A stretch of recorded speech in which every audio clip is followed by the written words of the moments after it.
निश्चितपणे अतिशय आनंद आहे की जरी मी राष्ट्रवादी काँग्रेस पक्षात काम करत होतो आणि एक चांगल्या प्रकारचं काम करून त्या ठिकाणी लोकसभेच्या निवडणुकीमध्ये त्या ठिकाणी खासदारांना निवडून आणण्यामध्ये एक चांगल्या प्रकारची भूमिका जेव्हा मी त्या ठिकाणी बजावलेली होती आणि त्याची जाणीव निश्चितपणे मागच्या आपल्याच मला वाटतं आपल्याशी बोलताना खासदारांनी देखील आपल्याला सर्वांना बदलापूरकरांना आणि मुरबाडकरांना जाणीव करून दिलेली आहे की त्यांच्यासाठी आम्ही कशा पद्धतीने काम केलं होतं आणि ते जे काम केलं ते जनतेने पाहिलेलं आहे आणि खऱ्या अर्थानं बदलापूर शहरामध्ये शैलेश वडनेरे यांच्या बाबतीमध्ये एक सकारात्मक भूमिका पूर्ण मुरबाड शहरातील मुरबाड भागातील अभिषेक एक मिनिट तिकडे थोडं साईडला व्हा या साईडला संपूर्ण मुरबाड विधानसभा क्षेत्रामध्ये निश्चितपणे एक सकारात्मक अशी भावना सर्व मतदारांमध्ये आहे, नागरिकांमध्ये आहे आणि खऱ्या अर्थानं आज ज्या वेळेला अपक्ष निवडणूक लढवण्याची भूमिका होती आणि संपूर्ण मतदारांमध्ये एक फार एक चांगल्या प्रकारचा एक सकारात्मक वातावरण होतं आणि सर्व लोकांनी जो आग्रह केला, कार्यकर्त्यांनी आग्रह केला, मतदारांमध्ये एक आग्रह होता, तरुणांचा, महिलांचा, सर्वांचा एक उत्साह होता. एक आबालवृद्धांनी आम्हाला एक पाठिंबा दिला आणि या ठिकाणी अपक्ष निवडणूक आपण लढवली पाहिजे अशा प्रकारची भूमिका होती. आणि आज खऱ्या अर्थाने आज निवडणुकीचा फॉर्म मागे घेण्याची शेवटची तारीख होती 3 वाजेपर्यंत. या ठिकाणी पक्षातील काही मंडळींनी आमची मनधरणी करण्याचा प्रयत्न केला, परंतु निश्चितपणे माझी भूमिका होती की आज या ठिकाणी मतदारांना, या बदलापूर शहरातील तरुणांना, मुरबाड विधानसभा क्षेत्रातील तरुणांना एक आपण स्वप्न दाखवलंय आणि खऱ्या अर्थानं एक विकासाचं स्वप्न आहे आणि ते विकासाचं स्वप्न पूर्ण करण्याकरता आपण उभे राहणार आहोत. आणि प्रत्येकाची भावना होती की शैलेश वडनेरे यांच्याकडे मुरबाड विधानसभेचं नेतृत्व असायला पाहिजे. मुरबाड विधानसभा क्षेत्रातून शैलेश वडनेरे हे आमदार म्हणून जायला पाहिजे, विधानसभेमध्ये आपले प्रश्न त्यांनी मांडले पाहिजे, अशा प्रकारची भूमिका होती. आणि त्यामुळे निश्चितपणे माझी अपक्ष लढवण्याची ठाम भूमिका होती. त्याच भूमिकेतून आज या ठिकाणी आपण ती भूमिका पूर्णपणे निभावण्याच्या मनस्थितीमध्ये असताना कोणत्याही प्रकारे विचलित नव्हता. आज या ठिकाणी आपण निवडणूक लढवण्यासाठी सज्ज झालेलो आहोत, कारण आता निवडणुकीचे अर्ज मागे घेण्याची प्रक्रिया संपलेली आहेत आणि जे काही आता उमेदवार आहेत ते निश्चित झालेले आहेत आणि या ठिकाणी निशाणी देखील निश्चित झाली आहे. मला आनंद आहे की या ठिकाणी फलंदाज म्हणजे बॅट्समन, इंग्रजीत बॅट्समन, मराठीत फलंदाज, बॅटिंग करणारा माणूस, अशा प्रकारचं ही एक आमचं चिन्ह आम्हाला प्राप्त झालेलं आहे. आणि यापुढील काळामध्ये या मुरबाड विधानसभा क्षेत्रामध्ये बदलापूर शहरामध्ये केवळ आणि केवळ विकासाची बॅटिंग करणार ही आमची या ठिकाणी भूमिका आहे. या आधी सुद्धा निवडणूक तुम्ही लढवण्याचा प्रयत्न केला. अनेकांना असं वाटत होतं की तुम्ही कुठेतरी आज अर्ज मागे घेणार आहात, परंतु असं काही झालेलं नाही. आता वेळ सुद्धा संपलेली आहे. तुम्ही मगाशी उल्लेख केला की काही मनधरणी करण्याचा प्रयत्न करण्यात आले. नेमकी मनधरणी केली कोणाच्या माध्यमातून? नाही, आता त्यांची नावं मी घेणार नाही, परंतु मुळामध्ये काय झालं की एक वेळ असते आणि एक काळ असतो प्रत्येक गोष्टीसाठी. त्यावेळी प्रत्येक गोष्टी वेळच्या वेळी व्हायला पाहिजे. ज्या वेळेला मी माझ्या समोर ज्या वेळेला मला तिकीट मिळणार नाही आणि एक वेगळ्या पक्षातून म्हणजे शिंदे गटात गेलेल्या व्यक्तीला त्या ठिकाणी राष्ट्रवादी पक्षामध्ये प्रवेश करण्यात आला, त्याच वेळेला मला धक्का बसला होता आणि निश्चितपणे या ठिकाणी आपल्याला तिकीट मिळणार नाही अशी भूमिका होती. या बदलापूर शहरामध्ये कुठेतरी एक चांगल्या प्रकारचं काम करायचं, तरुणांचे प्रश्न सोडवायचे. बदलापूर शहरामध्ये विकासाचा बट्ट्याबोळ झालेला आहे. गेल्या 20 वर्षांमध्ये विद्यमान आमदारांनी असो किंवा त्याच्या अगोदरच्या 20 वर्षांमध्ये त्या ठिकाणी मुरबाडच्या आमदारांनी असो, गेल्या 40 वर्षांमध्ये या मुरबाड विधानसभा क्षेत्रामध्ये कोणतीही विकासाची कामं झाली नाही. एक पिढी मला वाटतं या विद्यमान आमदारांनी, त्याच्या अगोदरच्या आमदारांनी एक पिढी, अशा 2 पिढ्या या ठिकाणी बरबाद करण्याचं काम या ठिकाणी या दोघांनी केलेलं आहे. आज त्यांचे पुत्र, एका माजी आमदारांचे पुत्र या ठिकाणी उभे आहेत आणि विद्यमान आमदार उभे आहेत. तर ह्या सर्व मंडळींनी या बदलापूर शहर असो किंवा मुरबाडच्या विकासाची संपूर्ण जी विल्हेवाट लावलेली आहे, तर कुठेतरी एक चांगल्या प्रकारचं काम करायचं अशी आपली एक भूमिका होती. आणि त्या भूमिकेतून आपण या ठिकाणी लोकांना दिलेला विश्वास सार्थ ठरवणं आणि जी तरुणांना, युवकांना, निष्ठावान कार्यकर्त्यांना जो आपण ज्या ठिकाणी निश्चितपणे त्यांची जी भावना होती त्या भावनेला अनुसरून कोणत्याही प्रकारे आपल्याला मागे सरकायचं नाही, निवडणूक लढायचंय. मनधरणी केली गेली, परंतु ती वेळ निघून गेली होती आणि त्यानंतर काही शब्द देण्याची देखील भूमिका त्यांची होती. परंतु अगोदर दिलेले शब्द जर पुरे होऊ शकत नसतील तर नवीन घेणारे शब्द घेण्यात, त्या शब्दाचं कर्ज आपण आपल्या अंगावरती घेण्यात काही अर्थ नसतो. कारण अगोदर मला विधानसभेची उमेदवारी दिली जाईल अशी या ठिकाणी मला त्या ठिकाणी भूमिका वरिष्ठांनी त्या ठिकाणी शब्द दिला होता, तो शब्द पुरा होऊ शकला नाही. आता तोच शब्द, अगोदर दिलेला शब्द पुरा होऊ शकत नसेल तर नवीन शब्द आपण घेणार काय आणि त्यावर काय विश्वास ठेवणार, अशी माझी भूमिका होती. माझी काही तक्रार आता राष्ट्रवादी काँग्रेस पक्षाशी नाही किंवा माझा काही वाद त्यांच्याशी नाही. निश्चितपणे राष्ट्रवादी काँग्रेस पक्ष असो किंवा या ठिकाणी शिवसेनेचे कार्यकर्ते असो, असे अनेक कार्यकर्ते जे माझ्यावर प्रेम करतात, ते वैयक्तिक स्वरूपात प्रेम करतात आणि ह्या सर्वांना न्याय देणं, सर्वात माझी बांधिलकी जनतेशी आहे. मुळात माझी पक्षाची बांधिलकी नसून प्रत्येक राजकीय कार्यकर्त्याची, नेत्याची बांधिलकी ही जनतेशी असायला हवी आणि त्या भावनेने मी आज जनतेच्या मनातला उमेदवार आणि जनतेशी निष्ठा ठेवणारा उमेदवार आणि जनतेच्या पक्षाचा उमेदवार म्हणून अपक्ष उमेदवारी भरलेली आहे. त्यामुळे मागे घेण्याचा विषयच नव्हता. आता मी पुढे निघालेलो आहे. माझ्या हातामध्ये बॅट आहे आणि एक फलंदाजी निशाणी आपल्याला मिळालेली आहे, बॅट्समन निशाणी आपल्याला मिळालेली आहे. तर विकासाची बॅटिंग यापुढील काळामध्ये निश्चितपणे करणार आणि निश्चितपणे विजयी होणार, हीच या ठिकाणी माझी भावना आहे. काही दिवसांपूर्वी शेतकऱ्यांची सुद्धा तुम्ही भेट घेतली, त्यांच्या अडीअडचणी जाणून घेण्याचा प्रयत्न केला. उच्च शिक्षित आमदार असावा असं खरं तर प्रत्येक नागरिकाला वाटतं असतं. मुरबाड विधानसभेमध्ये सुद्धा सारखं चित्र आहे. आता सध्याचे उमेदवार बघता तुम्ही त्यांच्यामध्ये सरस आहात असं आपण म्हणू शकतो, कारण की तुम्ही स्वतः सिव्हिल इंजिनियर आहात. तुमचं आता लॉचं शिक्षण सुद्धा सुरू आहे. कशा पद्धतीनं म्हणजे नागरिकाला तुमचं एक आव्हान काय असणार आहे शिक्षणाच्या दृष्टिकोनाने, तुम्ही कशा पद्धतीने नाही, मुळामध्ये बघा, आता अगोदरच्या काळामध्ये 8वी किंवा 10वी शिकलेले देखील अनेक राजकीय नेते होते. तो एक वेगळा काळ होता. या आधुनिक काळामध्ये ज्या वेळेला प्रशासकीय अधिकाऱ्यांशी चर्चा करणं किंवा जनतेचे प्रश्न त्यांच्यासमोर मांडणं याकरता शिक्षणाची नितांत गरज आहे. आणि गेल्या 40 वर्षामधल्या आमदारांचं तर शिक्षण आपण पाहिलं, हे 10वीच्या वर सरकलेले नाहीत. मग अशा प्रकारच्या लोकांना आता एक जे आपला राष्ट्रवादी काँग्रेस महाविकास आघाडीतनं जे उमेदवार उभे त्यांनी देखील 10वी पर्यंत शिक्षण घेतलेलं आहे. हे स्वतःच ही लोक शिक्षण पुढे करू शकले नाहीत. हे तरुणांना काय मार्गदर्शन करणार? आणि जनतेचे प्रश्न सोडवायचे ना, तर पहिले स्वतःचा विकास आपण करायला हवा. केवळ आपण मोठ्या प्रमाणात मालमत्ता संपादित केल्या आणि आपण एखाद्या राजकीय पार्श्वभूमी आपली असली तर त्याच्यामुळे केवळ आपण राजकारणात यशस्वी व्हावं का जनतेशी त्या ठिकाणी आपण त्यांचं नेतृत्व करावं अशा प्रकारची भूमिका असण्याचं कारण नाही. यामुळे निश्चितपणे मला खात्री वाटते की मी सिव्हिल इंजिनियर आहे, स्थापत्य अभियंता आहे, तर निश्चितपणे मी आता लॉचं शिक्षण घेतो. तर ह्या सगळ्याचा उपयोग या ठिकाणी कुठेतरी या बदलापूर शहरातील मुरबाड विधानसभा क्षेत्रातील समस्या सोडवण्याकरता, प्रशासनाशी त्या ठिकाणी चर्चा करण्याकरता या शिक्षणाचा उपयोग होतो. ही विकासाची कामं करण्याकरता, त्याचं प्लॅनिंग करण्याकरता, त्याचं एक्झिक्युशन करण्याकरता, त्याचा दर्जा राखण्याकरता, ह्या सगळ्या गोष्टी करता ह्या शिक्षणाचा वापर माझा होईल अशी माझी भावना निश्चितपणे आहे. परंतु या ठिकाणी पक्षाने विचार न करता अशा प्रकारच्या लोकांना, म्हणजे मला आश्चर्य वाटतंय की बदलापूर शहरासारख्या एवढ्या मोठ्या शहरामध्ये इतक्या कमी शिकलेले लोक आमदार होऊच कसे शकतात? मुळामध्ये या बदलापूर शहरामध्ये सुशिक्षित लोकांचं शहर आहे आणि या अशा शहरामध्ये तरुण आपला लोकप्रतिनिधी म्हणून निवडताना विचार करत नाहीत का?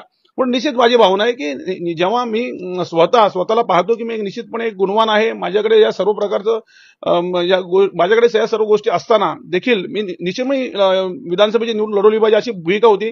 माझं तरुणांना आव्हान आहे की तरुणांना जर मार्गदर्शन करायचं असेल, बदलापूर शहरामध्ये विकासाची कामं करायची असेल, या ठिकाणी माझ्या स्थापत्य अभियांत्रिकीच्या या क्षेत्राचा उपयोग होईल. माझं कायद्याचं शिक्षण चाललंय, त्याचा देखील वापर होईल. कारण मुळामध्ये ना आमदारांचं काम काय आहे? कायदे बनवणं आहे. बऱ्याचदा आहे ना केवळ वाढदिवसाचे बॅनर लावणं. मी अलीकडे पाहिलं की आमदारांची कामं चालली आहेत की केवळ लग्न कार्याला जायचं आणि वाढदिवसाचे बॅनर लावायचे, म्हणजे त्यांना असं वाटतं की आपण आपली जबाबदारी पार पाडली. मुळामध्ये ही एक मोठी समस्या आहे. विकासाची कामं व्हायला पाहिजे आणि मला वाटतं निश्चितपणे मला खात्री वाटते की कायदे बनवणं हा जर आपलं कर्तव्य असेल तर कायद्याचं शिक्षण आपल्याला असायला पाहिजे.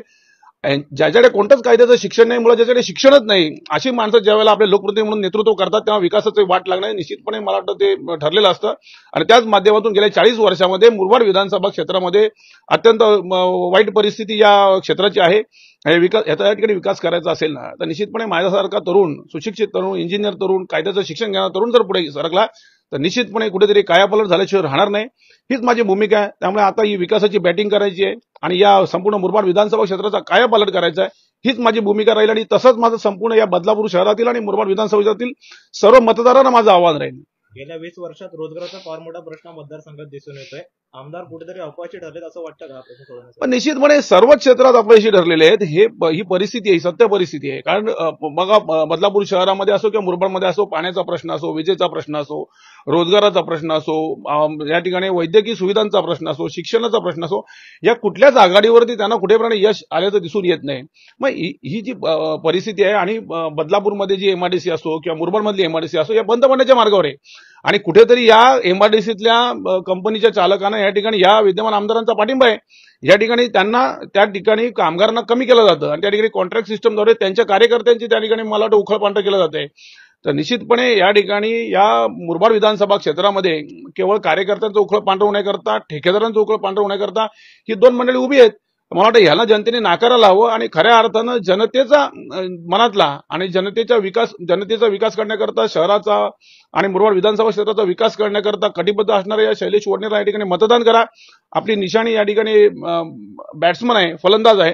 तर त्या निशाणीचा विचार करून निश्चितपणे एक विकासाची बॅटिंग आपण सर्व मिळून करूया, अशा प्रकारची माझी भूमिका राहील. या सर्व प्रश्नाच्या अनुषंगाने एक विकास पर्व नावाची एक पुस्तकं भारतीय जनता पक्षाच्या माध्यमातून प्रसिद्ध करण्यात आली आहे. तुम्ही कसं बघता त्या अहो, पुस्तकाला? हे तोतांडे अजिबात कुठे विकास वगैरे झालेला नाहीये. बऱ्याचशा गोष्टी आहेत ना की ह्या आता त्यांनी उद्घाटन करण्याचा प्रयत्न केलाय आणि त्यातल्या बऱ्याचशा गोष्टी तर आम्हाला असं समजलंय की 50 कोटी रुपयाची कामाची केवळ ठराव देखील झालेले नाहीत, बऱ्याचशा प्रशासकीय मान्यता मिळालेल्या नाहीत, बऱ्याच गोष्टीचे एस्टिमेट झालेले नाहीत, तरी त्यांचे देखील त्या ठिकाणी आता या ठिकाणी उद्घाटन करण्यात आलेली आहेत. आज इकडे माझ्या बाजूला 40 नंबरचा वार्ड आहे, त्या ठिकाणी मुकुंद भोईर म्हणून आमचे सहकारी, शिवसेनेतले जुने सहकारी त्या ठिकाणी नगरसेवक आहेत, त्या ठिकाणी त्यांच्याशी देखील माझी चर्चा चालू होती. ते देखील म्हणत होते की त्या ठिकाणी कोणत्याही प्रकारे प्रशासकीय मान्यता नसताना, टेंडर झाले नसताना त्या ठिकाणी उद्घाटन करण्यात आलेले आहेत. आणि त्याने देखील आम्ही जेव्हा चर्चा चालते बऱ्याचशा नगरसेवकांशी, कारण शिवसेनेत काम करत असताना बदलापूर शहराचा जर विकास झाला, आपण असं जर या ठिकाणी आमदार म्हणत असतील तर त्यांचं त्यात योगदान अजिबात नाही. कारण शिवसेनेत असताना वामन म्हात्रे ज्यावेळेला नगराध्यक्ष होते आणि मी शिवसेनेत होतो, त्यावेळेला आम्ही 25 नगरसेवक होतो, आमची सत्ता होती आणि त्यावेळेला आम्ही सर्व शिवसैनिकांनी मिळून त्यावेळेला या बदलापूर शहराची बरीचशी कामं केलेली आहेत. ही प्रशासकीय इमारत हे त्याचंच द्योतक आहे. या प्रशासकीय इमारतीमध्ये विद्यमान आमदारांचा याच्यामध्ये अजिबात कोणत्याही प्रकारचा सहभाग नाहीये. ते काम देखील विजयाताई राऊत माजी नगराध्यक्षा ज्यावेळेला त्या ठिकाणी आमची सत्ता होती, मी शिवसेनेत त्यावेळेला कार्यरत होतो आणि मी स्टँडिंगला मेंबर होतो, पाणीपुरवठा सभापती होतो, ह्या सर्व पदावर आम्ही कामं केलेली आहेत आणि ती त्यावेळेला ह्या मान्यताला एक मोठी प्रशासकीय इमारत त्या ठिकाणी उभी राहिलेली आहे. बदलापूर शहरातील अनेक कॉन्क्रीटचे रस्ते देखील त्यावेळेला शिवसेनेत आम्ही काम करताना झालेले आहेत. त्यामुळे या ठिकाणी विद्यमान आमदारांचं कोणत्याही प्रकारे योगदान नाहीये. त्यामुळे मुळात त्यांना कुठलं क्रेडिट घेण्याचा अधिकार नाही. या ठिकाणी कोणत्याही प्रकारची कामं आमदारांच्या माध्यमातून झालेली नाहीत. त्यामुळे जनतेने निश्चितपणे लक्षात घ्यायला पाहिजे, ही अशा प्रकारे या बदलापूर शहराचा किंवा मुरबाड विधानसभा क्षेत्राचा विकासाचा बट्टाबोळ करणाऱ्यांना आता मला वाटतं घरी बसवण्याची वेळ आलेली आहे. सर, महायुतीचे उमेदवार आहेत या ठिकाणी किसन कोथुंडे, त्यांच्या सोबत असणारे, त्यांच्या सोबतच्या पक्षामध्ये असणारे, मित्रपक्षामध्ये असणारे वामन म्हात्रे आहेत, ज्यांचा बदलापूर शहरात बऱ्यापैकी पगडा आहे. परंतु सध्याच्या घडीला बघायला गेलो तर ते या ठिकाणी उमेदवारी अर्ज भरायला सुद्धा नव्हते आणि त्यांनी एक नाराजी व्यक्त केली सोशल मीडियाच्या माध्यमातून सुद्धा. तर कशा प्रकारे तुम्हाला याचा काही फायदा होऊ शकतो का? तुमची काही चर्चा झाली का? किंवा या महायुतीच्याच वादाला तुम्ही कशा पद्धतीने बघता? नाही, निश्चितपणे त्यांच्यामध्ये वाद हे दिसून आलेलं आहे आणि ते स्पष्ट झालेलं आहे. कारण त्यांच्या कुठल्याही बॅनरवर त्या ठिकाणी वामन म्हात्रेंचा त्या ठिकाणी फोटो दिसत नाही. मला वाटतं आपण देखील ते पाहिलं असेल आणि निश्चितपणे ते आमचे जुने सहकारी आहेत. कारण आम्ही त्यांच्या नेतृत्वाखाली बदलापूर शहरामध्ये मी नगरसेवक म्हणून काम केलेलं आहे आणि बघा शेवटी कसं आहे की त्यांच्यात आणि आमच्यात देखील बऱ्याचदा आमचे हितसंबंध बऱ्याचदा दुरावले होते, अनेकदा वाद झाले होते, परंतु आम्ही एकत्र काम केलेलं आहे आणि कुठेतरी बदलापूर शहराचा विकास करायचा तर आम्ही नगरसेवक म्हणून जेव्हा नगरपालिकेत काम करतो ना, तर विकासाच्या प्रश्नात आम्ही एकत्र येतो. पण बऱ्याच प्रश्नावरती आमदारांनी अनेकदा वेगळी भूमिका घेतली. कारण 55 एकर जी क्रीडा संकुलाची जागा होती ती 5 एकर जागा मेट्रोला 7 वर्षापूर्वी देण्यात आली. त्याला आम्ही विरोध केला होता. सर्व शिवसेनेच्या नगरसेवकांनी त्याला विरोध केला होता, परंतु त्या ठिकाणी दबाव टाकून तो ठराव मंजूर करण्यात आला आणि त्या ठिकाणी ती 5 एकर जागा मेट्रोला दिली. मेट्रो देखील होऊ शकलेली नाही. म्हणजे विकासाची कामं कोणतीच करायची नाही आणि जी काही कामं होत असतील त्याला मध्ये काहीतरी खोडा घालायचा, अशा प्रकारची भूमिका त्यांची होती.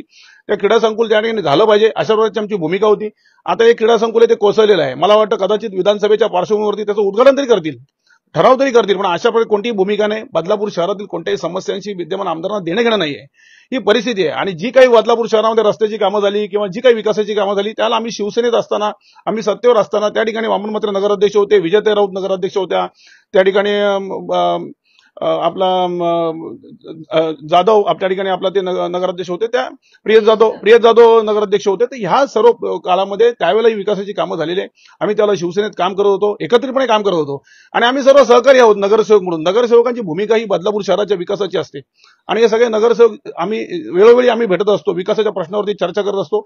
निश्चितपणे जी काही विकास झालाय तो त्यावेळेला आमच्या माध्यमातून झालाय. एक नगरसेवक म्हणून आम्ही बदलापूर शहराकडे एक सकारात्मक वातावरण आहे, परंतु विद्यमान आमदारांनी विकासाकडे दुर्लक्ष केलं आणि 20 वर्ष केवळ मला एकदा मंत्री होऊ द्या ही त्यांची भूमिका आहे. मागच्या वेळेला देखील मी मागे घेतलं, मला आता यावेळेला मंत्री, पण त्यांना मंत्री करत नाहीये, त्यांना भारतीय जनता पार्टी मंत्री करत नाही. आता पुन्हा एकदा मला एकदा मंत्री होऊ द्या अशी त्यांची भूमिका आहे. पण निश्चितपणे मला असं सांगावं असं वाटतं, आपल्या मंत्रिपदासाठी जनता नाहीये, तर जनतेच्या विकासाची कामं व्हायला पाहिजे, त्याकरता निवडणूक आहेत आणि लोकप्रतिनिधीची जबाबदारी ती आहे. केवळ तुमच्या मंत्रिपदासाठी कोणी वाट पाहणार नाही.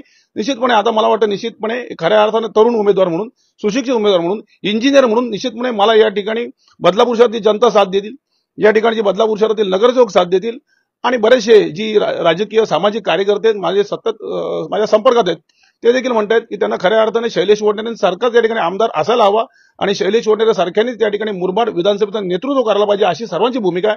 निश्चितपणे या आम्ही एक विकासाची बॅटिंग या बदलापूर शहरातले बरेचसे जुने जाणते लोकप्रतिनिधी, राजकीय सामाजिक कार्यकर्ते आणि जनता सर्व मिळून विकासाची बॅटिंग आम्ही करणार आहोत आणि येणारी 5 वर्ष ही जनतेची आहेत, ही आमची आहेत आणि आम्ही एकत्रितपणे या बदलापूर शहराचा आणि या मुरबाड विधानसभा क्षेत्राचा विकास केल्याशिवाय राहणार नाही अशी या ठिकाणी माझी ठाम भूमिका आहे. एक शेवटचा प्रश्न, महायुतीमध्ये स्थानिक पातळीवरती सध्या वाद असलेले पाहायला मिळतात. वामन म्हात्रे आणि तुम्ही अगदी मित्र आहात. या वादाचा तुम्हाला काही फायदा होईल का? म्हणजे हा नाही मध्ये उत्तर द्या, होईल का? आणि काही तुमचं आणि त्यांचं काही बोलणं झालंय का यासंदर्भात? नाही बघा, माझा फायदा किंवा वामन म्हात्रेंचा फायदा ही भूमिका नाही. जनतेच्या हिताची कामं झाली पाहिजे आणि ती कामं करत असताना बघा, नगरपालिकेत काम करणाऱ्या नगरसेवकांना ही जाणीव असते. ज्यावेळेला आम्ही एकत्र काम करतो त्याला वाद देखील होतात, परंतु ज्यावेळेला विकासाचा मुद्दा येतो ना त्यावेळेला आम्हाला एकत्र व्हावं लागतं. कारण एखादा विकासाचा ठराव मंजूर करा असेल तर एका जरी त्या ठिकाणी लोकप्रतिनिधी विरोध केला ना तर ती कामं थांबतात आणि त्यामुळे त्या ठिकाणी विकासासाठी आम्हाला आमचे वाद बाजूला ठेवून एकत्र यावं लागतं. तर वेळोवेळी आमची भूमिका आहे की वामन म्हात्रे आणि आमचे वाद देखील झालेत आणि वेळोवेळी बदलापूर शहराच्या विकासासाठी, मुरबाड विधानसभा क्षेत्राच्या विकासासाठी आम्ही एकत्र आलेलो पण आहोत आणि पुढे काळात देखील वेळ आल्यास आम्ही एकत्र येऊ. या ठिकाणी बरेचसे आमचे नगरसेवक सहकारी आम्ही एकत्र काम केलेले आहे. बरेचसे भाजपचे नगरसेवक देखील आहेत, ते देखील सकारात्मक आहे. तुला उदाहरण सांग, मी पाणीपुरवठा सभापती होतो, त्याला पाण्याची समस्या घेऊन आम्ही त्याला मुंबईला IAS अधिकारी ज्यावेळेला प्रशासकीय अधिकारी त्यांच्याशी चर्चा करत होतो, तर त्या ठिकाणी आम्ही ज्या पद्धतीने विषय मांडू शकत होतो आणि बरेचसे जे ग्रॅज्युएट झालेले काही नगरसेवक आहेत, आमचा विषय मांडण्याची पद्धत आणि विद्यमान आमदारांची त्यात फरक होता. त्यामुळे अनेक प्रश्न त्यावेळेला सुटू शकत नव्हते. तर ती अनेक भारतीय जनता पार्टीचे नगरसेवक देखील आमच्याशी चर्चा करत असतात की शैलेश वडनेरेंसारखा इंजिनियर अभियंता त्या ठिकाणी विधानसभेत जायला पाहिजे, मुरबाड विधानसभा क्षेत्राचं त्या ठिकाणी नेतृत्व करायला पाहिजे अशी सर्वांची भूमिका आहे. त्यामुळे निश्चित वामन म्हात्रेच नाही, बरेचसे जे विद्यमान किंवा जे माजी लोकप्रतिनिधी आहेत हे आमच्या बरोबर आहेत, ते सहकार्य करतील आणि निश्चितपणे बदलापूर शहरातून आणि मुरबाड विधानसभा क्षेत्रातून या ठिकाणी मुरबाड विधानसभेचं नेतृत्व यंदा शैलेश वडनेरेच करणार आणि हातात बॅट घेऊन जाणार, विकासाची बॅटिंग करणार. हीच भूमिका आमची ठामपणे आहे.